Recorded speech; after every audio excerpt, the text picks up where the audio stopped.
Walls are an important part of our society. They build our houses, our cities, our schools, and without walls, life as we know it wouldn't exist. We have metaphorical walls in our brains too that help shape our individual world, walls that distinguish reality from fantasy. For those with psychotic disorders, this wall has been broken. Not only is this incredibly difficult to live with, it costs the Canadian healthcare system billions of dollars every year. Some may be born with weaker walls because of their genetics. However, not all those born with weakened walls will develop a psychotic disorder. And why is this? Well, it's thought that environmental risks are the answer.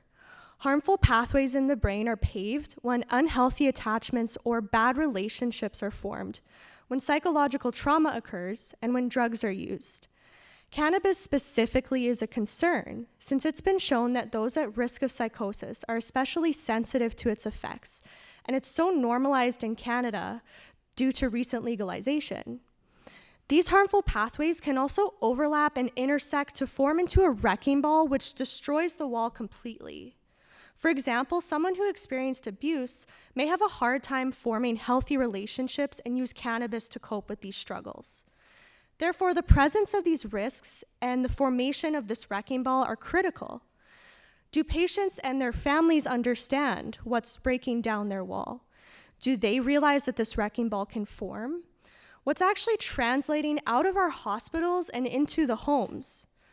In my research, I'm aiming to address these exact questions by exploring the common knowledge and understanding that persons with psychoses and their family members have about the harmful risk of cannabis use and other risks. To do this, I've held interviews with patients and their families.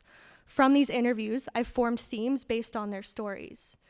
These themes have shown that the harmful role of these risks is often misunderstood, and even when they are recognized to cause harm, they're not addressed accurately or at all to improve their illness. In addition, the significant relationships between these risks or our wrecking ball often go unrecognized completely, leading to a more severe illness. So my research tells us there's a high need for better treatments and educational programs regarding psychotic disorders. In the future, we hope this work will help identify and address these risks early on to prevent these harmful pathways from developing. This will stop the formation of the wrecking ball, and as a result, create a less severe illness. For some, it may even prevent psychosis entirely.